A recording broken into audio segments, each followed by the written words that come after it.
Les envío un abrazo y un fuerte saludo. Nosotros nos tocó instalaciones de gas, lo que ahorita se está viendo con el arquitecto Oscar, y nos tocó el cálculo para líneas de baja presión y alta presión. Mi equipo está conformado por Maciel, Darín, Antonio Pliego y su servidor, Luis Gael. Como introducción, pues, principalmente lo que aquí nos trata les tratamos de exponer es cómo calcular e interpretar los datos y las fórmulas necesarias para hacer diámetros a las instalaciones de gas de alta y baja presión, porque cambian las diferentes medidas y normas que rigen las instalaciones de gas. Es lo que se ve en esta exposición. Aspectos a considerar es, en el caso de estufas, de gas, hornos y calentadores, es el orificio del quemador y también el diámetro de acuerdo con los mismos principios del equipo refrigerante. La presión alimenta el diámetro del orificio. ¿Esto qué nos quiere decir? Que un orificio pequeño va a producir una flama insignificante y con poco calor. Un orificio grande nos va a proporcionar mayor flujo de gas y mayor flama. Esto para las diversas instalaciones, por ejemplo, en la estufa se usa más gas, en el calentador para el baño se usa más gas para calentar suficiente agua para mínimo 3 personas. Y como podemos observar aquí en la tabla, nos da el tamaño de perforación de, desde el mayor, que sería 48, hasta 28. Eh, para, el, para el gas propano, nos lo da en sistema inglés y sistema técnico. Para el gas butano también en sistema inglés y sistema técnico. Para el gas, otro aspecto para considerar sería cuando el horno quema gas LP. También se tendrá que hacer una segunda instalación para gas natural y se tendrán que hacer varios cambios en el tamaño del orificio de acuerdo con la siguiente tabla, como la que tenemos aquí, que nos dice que el tamaño de perforación va desde los 31 centímetros hasta 1 centímetro. La capacidad por hora viene en pies cúbicos, en metros cúbicos y en sistema inglés. Nos dice que dadas las dos columnas de agua de 3.5, el nivel del mar, la gravedad específica será de 0.6 pie cúbico. De los aspectos a considerar también es la capacidad por hora de los orificios que se indicaron en la tabla anterior. Hay que también considerar la presión de agua, ya que esta por lo general, o sea, es una presión alimenticia de 3.5, que es igual a 8.5 centímetros de la columna de agua para alimentación de gas natural. Que la compañía que nos suministra el gas natural en una residencia comercial suministra una presión de columna de 8.5, que es de 8.5 pulgadas, que es mayor, que se nos da 21.59 centímetros, que es un valor de presión muy bajo, ya que nuestra columna de agua de 2.31 pies ejerce la presión de 1 libra sobre pulgada, que es igual a 6.89 kilopascales en su base. También, como aquí lo pueden ver en la imagen, tenemos nuestra línea de agua, de gas, nuestro conducto, nuestro nivel de agua y nuestra presión que ejerce acá en pascales. Dice nanómetro del tubo en el que se lee la pulgada de 8.9 centímetros en la columna de agua. Aquí lo tenemos en pulgadas y aquí en centímetros. Es la diferencia que hay en presiones aquí. Es lo que hay que considerar también. Bueno, nosotros les vamos a mostrar los datos generales para una instalación de gas. Nos dice que todos los reguladores de presión de gas para equipos y aparatos deben de mantener una presión constante con la corriente abajo, en la forma independiente de las variaciones de la corriente o de flujo. Como se sabe, en las líneas o tuberías de gas, mientras más largas sean estas tuberías, mayor será la caída de presión del gas. Como pueden ver, aquí tenemos una tablita donde nos muestra los tamaños de tuberías de gas. Nos dice que la máxima capacidad de suministro en pies cúbicos de gas por hora de tubo LPC conducido por gas natural con una gravedad específica de 0.65. Una de las recomendaciones que nos dan es que para lograr una presión constante al orificio del quemador se necesita un regulador de presión adicional al aparato. Como podemos ver, aquí tenemos un esquema donde nos muestra la alimentación de gas natural para residencias, donde nos muestra lo que es la extensión para el volante de la válvula de paso de la compuerta, elevador externo, el regulador de presión, la unión, la corriente abajo, como lo dije anteriormente, y el medidor de gas. Este medidor nos ayuda a cuantificar el volumen en metros cuadrados.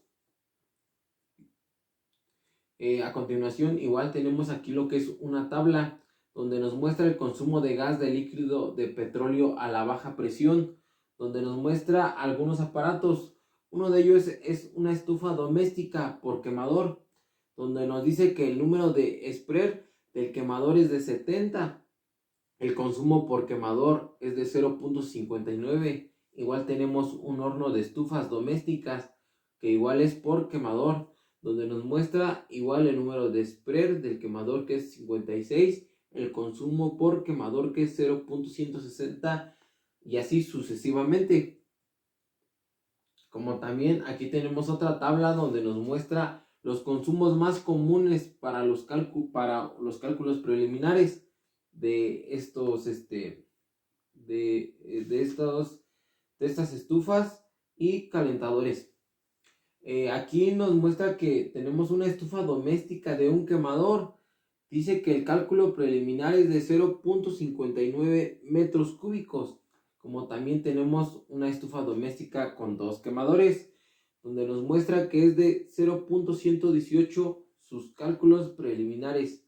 Y así sucesivamente, como también tenemos aquí una estufa doméstica de 3 quemadores y un horno, donde nos dice que es de 0.347, que ese sería su cálculo preliminar. Como también tenemos la estufa doméstica de 4 quemadores y un horno, donde dice que su cálculo preliminar es de 0.406, como también es el calentador de agua de paso. Dice que su cálculo preliminar es de 0.930. El calentador de agua, igual, su cálculo preliminar es de 0.240 y así sucesivamente. Bueno, compañeros, y continuando con la exposición, el tema 4.5 se denomina cálculo de líneas de baja presión. Nos dice que para calcular tuberías de cobre en baja presión se aplica la fórmula lineal de Reynolds, la cual veremos a continuación. Dice que esta establece una relación entre la pérdida de carga, densidad relativa del gas, caudal, longitud y diámetro de una tubería. Bueno, las variables que utilizamos, como ya se mencionaron, son diámetro interior de la tubería expresado en milímetros y representado con la letra D minúscula. Longitud equivalente del tramo de tubería expresado en metros y representado con las letras LE.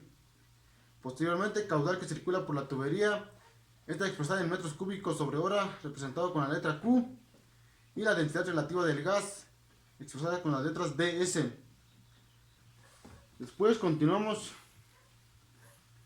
con la siguiente diapositiva, en la cual dice que para obtener la diferencia de presión entre la inicial y la final, se presenta con la siguiente fórmula, que es diferencia de presión es igual a 232 por la densidad del gas, esto por la longitud, que posteriormente multiplicará el caudal elevado a la 1.82 sobre el diámetro de la tubería elevado a la 4.82. Así nuestra presión final de un tramo será, presión final será igual a la presión inicial menos la diferencia de presiones. Nos dice que para calcular la densidad relativa del gas, esta es con respecto al aire, que nos dice que la densidad relativa es igual al peso específico del gas sobre el peso específico del aire. Y esto puede ser para diferentes tipos de gas, varía de acuerdo al tipo. Dice que para el gas propano es de 1.6, para el gas butano es igual a 2.04 y para el gas natural a 0.62, perdón. Después, posteriormente, nos dice que el caudal debe ser volumétrico, ya que esta es una unidad de volumen que pasa por nuestra tubería. Dice que el caudal en un aparato de gas puede obtenerse de la siguiente expresión, la cual estamos viendo a continuación, que sería esta fórmula. Con esto podemos obtener el caudal que pasa por nuestra tubería. Dice que el caudal de una instalación puede obtenerse de su potencia de diseño aplicando la siguiente expresión. Esto es para ya aplicarla dentro de una edificación, ver cuál es el caudal que va a estar circulando por toda nuestra edificación. Dice que el diámetro de la tubería debe expresarse en milímetros. Esta debe indicar el diámetro interior de la tubería, independientemente del material que sea, puede ser de cobre, de acero, polietileno, cualquier tipo de material, pero debe estar expresados sus diámetros en milímetros. En la siguiente tabla nos muestran lo que son las familias y denominaciones del gas, en la cual nos dice que, bueno, en la primera columna nos presenta la familia del gas a la que pertenece, el segundo es el tipo de gas, y la tercera columna es la presión mínima en la cual debe estar el aparato. Así que también podemos utilizar la fórmula de Reynolds para calcular el diámetro interior mínimo que se debe de acuerdo a la pérdida de presión máxima, la cual es la siguiente fórmula. Del gas a la que pertenece, el segundo es el tipo de gas, y la tercera columna es la presión mínima en la cual debe estar el aparato. Así que también podemos utilizar la fórmula de Reynolds para calcular el diámetro interior mínimo que se debe de acuerdo a la pérdida de presión máxima, la cual es la siguiente fórmula. Bien, a nosotros nos tocó el tema 4.6, que corresponde al cálculo de líneas de alta presión en cuestión de una instalación de gas. Como aquí lo podemos observar, tenemos un tipo de construcción y una clase de instalación. Para esto nos referimos que necesitamos una edificación de departamentos o bien las viviendas, como aquí lo tenemos. Después vamos a necesitar lo que son las instalaciones, lo vamos a clasificar en tipo B y tipo D, que son nuestras instalaciones de gas con recipiente estacionario. Esto nos da referencia que vamos a tener aparatos de consumo dentro de nuestras viviendas, así como un calentador de depósito menor a 110 litros de capacidad. Una estufa con 4 quemadores y horno secadora de ropa. Bien, esto es lo convencional que se tiene dentro de una vivienda, dentro de una edificación. Y también aquí tenemos vamos a abordar lo que son los consumos parciales y consumos totales, así como los consumos por departamentos, como ahí lo marca. Después vamos a tener aquí lo que son nuestros aparatos. De este lado, ahí se alcanza a apreciar, y nuestros consumos, como lo tenemos aquí. Nuestros consumos lo estamos manejando que son metros cúbicos por hora. Vamos a tener lo que es una cantidad y un total. Aquí, como lo podemos ver, tenemos nuestra capacidad es menor a 100 litros. Aquí tenemos las especificaciones de nuestros muebles, el tipo de consumo que manejan, que es 0.48, recordando que estamos trabajando sobre metro cúbico por hora. Aquí el tema lo que es la cantidad, que nuestra cantidad va a ser dependiendo, ¿no? Ahora sí, el número de muebles que tengamos. Aquí en este caso, en el ejemplo que tenemos, es por una sola cantidad de mueble. Y de aquí nos va a dar un total. Al sumar estos, nos está dando que tenemos 1.137 metros cúbicos por hora, pero por departamento. Lo estamos manejando por departamento. Bien, de ahí, ¿qué tenemos? Nuestros consumos totales aquí, una sección, que en este caso nuestra sección 1, es nuestro número de departamentos que tengamos. Es decir, el resultado que obtuvimos, nuestros 1.137 metros cúbicos por hora, lo vamos a multiplicar por el número de departamentos que tengamos. Es decir, si tenemos tanto de cierta cantidad, así como en este caso 7 departamentos, los vamos a multiplicar por la sumatoria que nos dio y ese nos da otro total. Este total nos da de 7.959, a ver si se alcanza a apreciar, de 7.59 metros cúbicos por hora. Ese es nuestro total. Tenemos otra sección 2, que de igual manera vamos a manejar nuestros 7 departamentos que tenemos y los vamos a multiplicar por los 1.137 como lo teníamos anteriormente, y así sucesivamente dependiendo del número de secciones que tengamos dentro de nuestra edificación, y así obtener nuestro total como aquí lo tenemos, que aquí nos da un total de 15.918 metros cúbicos por hora. Bien, esto teóricamente nos dice que la selección del recipiente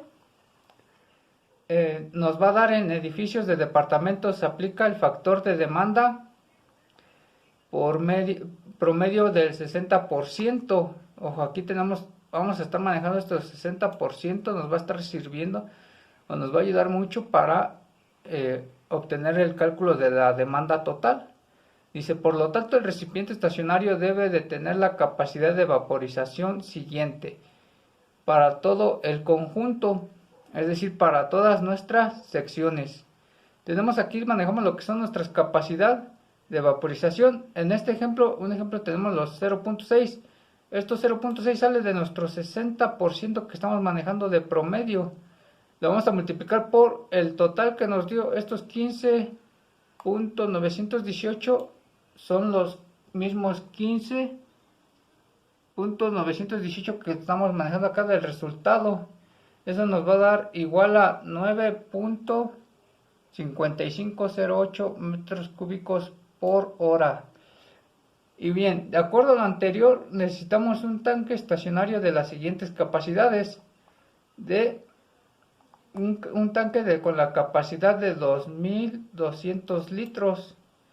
Esto bien para satisfacer nuestra demanda que estamos obteniendo anteriormente. Después, estamos manejando lo que son la selección de regulador de alta presión. Para este caso se va a instalar un regulador de primera etapa de alta presión regulada. Aquí nos maneja un modelo y la capacidad que tiene dicho regulador, que son 21.68 metros cúbicos por hora. Para el proceso del cálculo necesitamos saber lo siguiente. Necesitamos ya saber lo que es el cálculo de la tubería, lo que es el cálculo de la tubería a alta presión regulada, nuestro factor de consumo, que son nuestros 60% que ya teníamos. Necesitamos un regulador de primera etapa, así como su presión de salida, que en este caso es de 1.5 kilogramos sobre centímetro cuadrado. Y vamos a tener nuestra máxima caída de presión permisible, es decir, hasta donde puede soportar. Es la máxima presión que puede ejercer, que es de 0.15 kilogramos sobre centímetro cuadrado. Y aquí ya tenemos una fórmula empleada, que esta fórmula nos va a decir que HF es nuestra caída de presión en gramos sobre centímetro cuadrado, que va a ser igual a 7.423 por 10 a la menos 5. Eso lo vamos a multiplicar por S, que esa es nuestra densidad relativa del gas. En este caso manejando gas LP.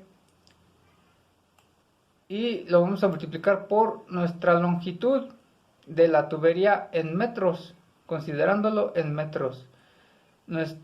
Y lo vamos a multiplicar por C al cuadrado, que C al cuadrado es nuestro consumo de gas en el tramo indicado en metros cúbicos por hora, y eso lo vamos a dividir entre nuestro diámetro a la quinta. Así como lo tenemos, dice que nuestro diámetro lo vamos a mantener o checar cuando es interior del tubo en centímetros. Para esto vamos a manejar esta tabla. Como ahí lo tenemos, ahí es un ejemplo de nuestros ejes. Tenemos ya aquí un ejemplo de nuestros tramos que vamos a estar manejando. En este caso un ejemplo tenemos el tramo del 1 al 2, del 2 al 3 y del 3 al 4. Esto es manejando alta presión en una sección 1. Aquí ya tenemos lo que es nuestra longitud, nuestro consumo, lo vamos a multiplicar por nuestro factor de consumo en porcentaje, que es el que teníamos acá anteriormente. En este caso es este de aquí, ¿verdad? A ver, espérame. En este caso va a ser esto de aquí. Este promedio es el que vamos a estar utilizando acá. Lo vamos a estar multiplicando. Y vamos a tener aquí lo que es nuestro diámetro. Vamos a estar manejando en centímetros. Recuerda que aquí nuestro diámetro está diciendo que lo vamos a trabajar por interior de nuestro tubo. Y HF, que HF es nuestra caída de presión manejada en gramos sobre centímetro cuadrado. De aquí ya esto nos está manejando totales. Nos dice aquí que tenemos 10 de longitud, 11 y 0.50. Y eso al multiplicarlo por nuestro 60% de promedio nos está generando este total. Y este total y así. Esto de aquí digamos que es tentativo. Este es nuestro ejemplo, solo nos está manejando 3 tramos distintos, ¿no?